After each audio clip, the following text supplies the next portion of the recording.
ہموار سے دیوار سے شمشیروں سے نہ بھی، پھولوں کی مہک ہے کبھی شعلوں کی زباں بھی، ہموار سے دیوار سے شمشیروں سے نہ بھی، پھولوں کی مہک ہے کبھی شعلوں کی زباں بھی، ناموں سے محمد پہ کبھی وقت جو آیا، ہم پیش کریں گے اسے نذرانہ جاں بھی، ہر سمت ہے گو ظلم و تعصب کا دھواں بھی، منزل بھی نگاہوں میں ہے منزل کے نشاں بھی، ہر سمت ہے گو ظلم و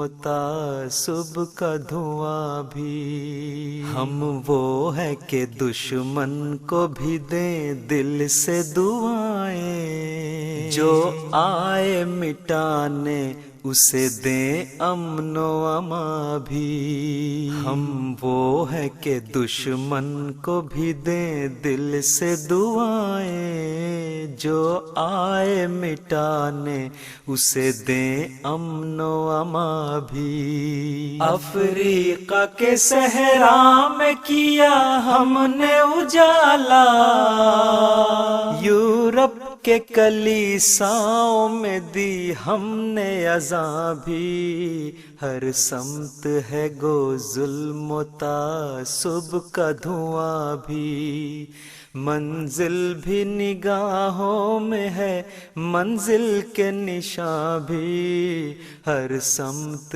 ہے گو ظلم و تعصب کا دھواں بھی، الہاد کو للکارا سر محفل الہاد، تسلیس کے چہرے کو کیا ہم نے عیاں بھی، الہاد کو للکارا سر محفل الہاد، تسلیس کے چہرے کو کیا ہم نے عیاں بھی، توحید کے مت والوں پہ تکفیر کے فتوے،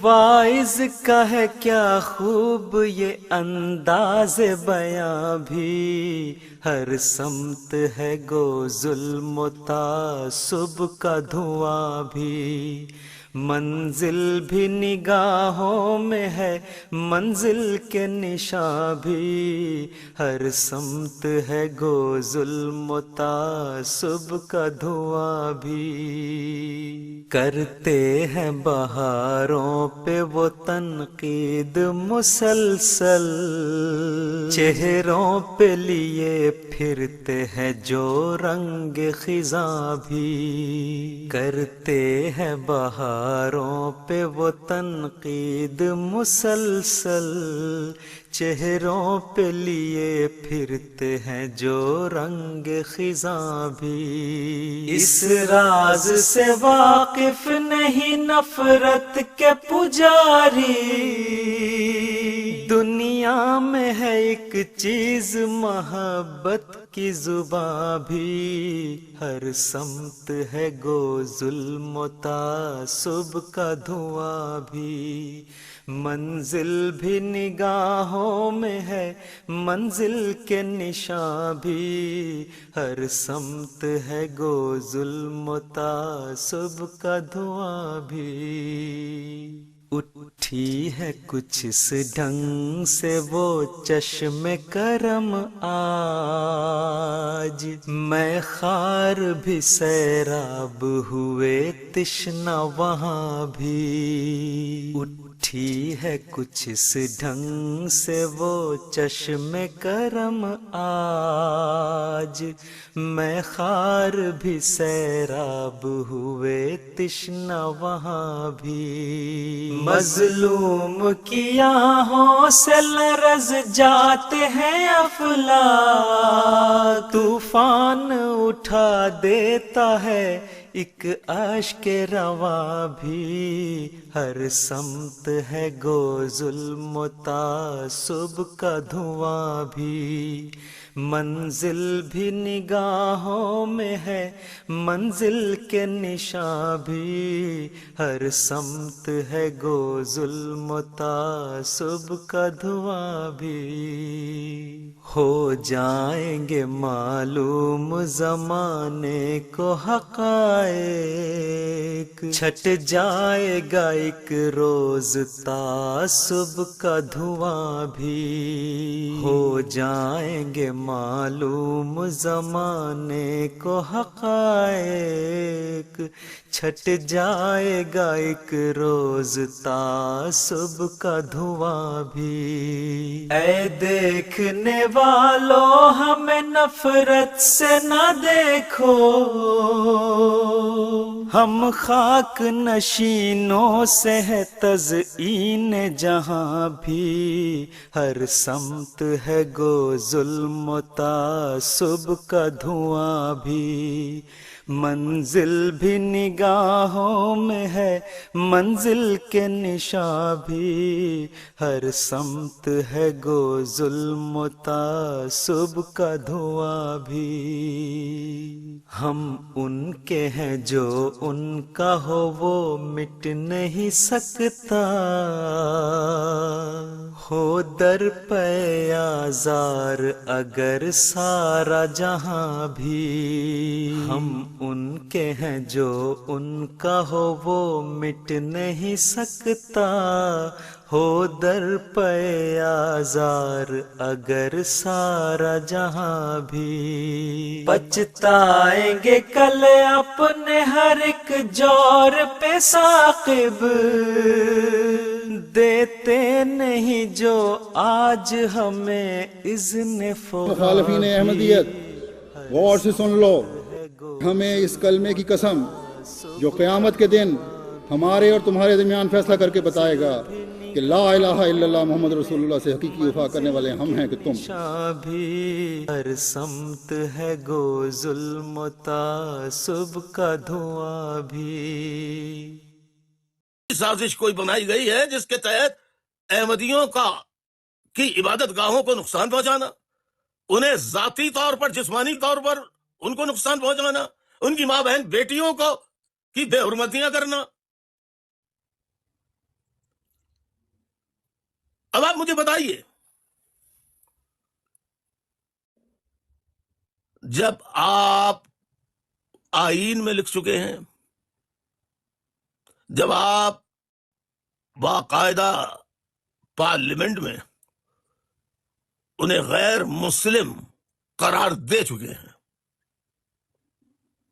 کہ وہ اپنے آپ کو شناختی کارڈ میں مسلمان نہیں لکھ سکتے، انہیں احمدیز لکھنا ہوگا یا قادیانی لکھنا ہوگا یا کچھ اور لکھنا ہوگا، لیکن وہ مسلمان نہیں لکھ سکتے۔ مجھے بہت افسوس ہے، خصوصاً کراچی کے اندر، وہ بھی نارتھ کراچی کے اندر، وہ بھی ناظم آباد میں، صدر میں، بنس روڈ کے علاقے میں، کہ جو احمدیز جمعے کی نماز پڑھ کے نکل رہے ہیں ان کو زد و کوب کیا جا رہا ہے، مسجد کے آگے نارتھ کراچی میں مظاہرے کیے جا رہے ہیں۔ اچھا، اب ذرا غور سے سنیے، مظاہرے کرنے میں جب ان سے پوچھا جاتا آپ کیوں کر رہے ہیں تو کہتے ہیں یہ رکوع و سجود، یہ رکوع کیوں کرتے ہیں، سجدہ کیوں کرتے ہیں، ہماری طرح نماز کیوں پڑھتے ہیں؟ یعنی کیا بدماشی کی بات ہے، یہ کیا غنڈہ گردی کی بات ہے، کیا بےہودگی کی بات ہے؟ یعنی اگر وہ آپ کی رہے ہیں لیکن آپ تو ان کو غیر مسلم کہہ چکے ہیں، آپ کا کوئی تعلق نہیں ہے ان سے کہ ان کے طریقہ عبادت پر آپ اعتراض کریں، ان کی عبادت گاہوں کو نقصان پہنچائیں۔ کیا مذاق لگا رکھا آپ لوگوں نے؟ یہ سراسر ظلم ہے، جبر ہے، غنڈہ گردی ہے، بدماشی ہے۔ اور اس کے علاوہ میں اور کیا نام دے سکتا ہوں؟ یہ جو عمل کیا جا رہا ہے یہ غیر شرعی ہے، غیر اسلامی ہے، مرضی الہی کے خلاف ہے. پیدا آپ مظاہرہ کرنے والے کسی کو عیسائی، ہندو، یہودی، مسلمان یا احمدی آپ نہیں پیدا کرتے، وہ اللہ پیدا کرتا ہے. تو جب اللہ نے اس کو پیدا کر دیا تو پھر اللہ تعصب نہیں کرتا کہ یہ میرے بندے کس کی عبادت کر رہے ہیں اور کیوں کر رہے ہیں، لہذا ان پر عذاب بھیج دو، ان کو تباہ برباد کر دو. مولوی آپ کو بہت قصے سنائے گا، لیکن آپ خدا را ان باتوں میں نہ آئیے. قرآن مجید میں اللہ نے فرما دیا ہے لکم دینکم ولی دین، تمہارا دین تمہارے ساتھ اور میرا دین میرے ساتھ. اور پھر کوئی کسی بھی طرح عبادت کر رہا ہو، قرآن مجید میں اس کے لیے واضح ارشاد ہے کہ ایسا کرنے والوں جو غیر مسلموں کو اذیتیں پہنچا رہے ہیں، ان کی عبادت گاہوں کو نقصان پہنچا رہے ہیں، اس پر آیت اتری لا اکراہ فی الدین، دین میں کوئی جبر نہیں ہے. آپ کسی پر دین کی بنیاد پر جبر کر کے اسے اپنا ہم نوا، ہم خیال، ہم مذہب نہیں بنا سکتے. آپ جو مظاہرہ کر رہے ہیں قرآن مجید میں اللہ کے احکامات کے آپ مجرم بن رہے ہیں. لہذا خدا را احمدیز کے گھروں پر، ان کی عبادت گاہوں پر حملے کرنا، مظاہرے کرنا، انہیں زد و کوب کرنا بند کر دو، ورنہ اس کا عذاب آدھا پاکستان ختم ہو گیا ہے اور آدھا پاکستان وینٹیلیٹر پر آ گیا ہے. انسان کے بچے بنو، مذہبی انتہا پسندی ختم کرو. تم سے کون کہہ رہا اپنا دین چھوڑو یا کسی کا دین اپناؤ؟ لہذا خدا را احمدیز کو نقصان یا ان کی عبادت گاہوں کو نقصان نہ پہنچائے. اسی طرح عیسائی ہیں، ہندو ہیں، اسی طرح بدھ مت ہیں، ان کی عبادت گاہیں بھی ہیں، ان کی عبادت گاہوں کو بھی نقصان نہ پہنچائے. خدا را الطاف حسین کی بات کو سمجھنے کی کوشش کرے. میں روح ہے اسلام بتا رہا ہوں آپ کو. جہاں انسانیت کا احترام نہیں، وہاں انسان کتنا ہی مسلمان ہو دائرہ اسلام سے خارج ہو جاتا ہے. رکھتے ہیں مسلمانوں کا دین، ہم تو رکھتے ہیں مسلمانوں کا دین.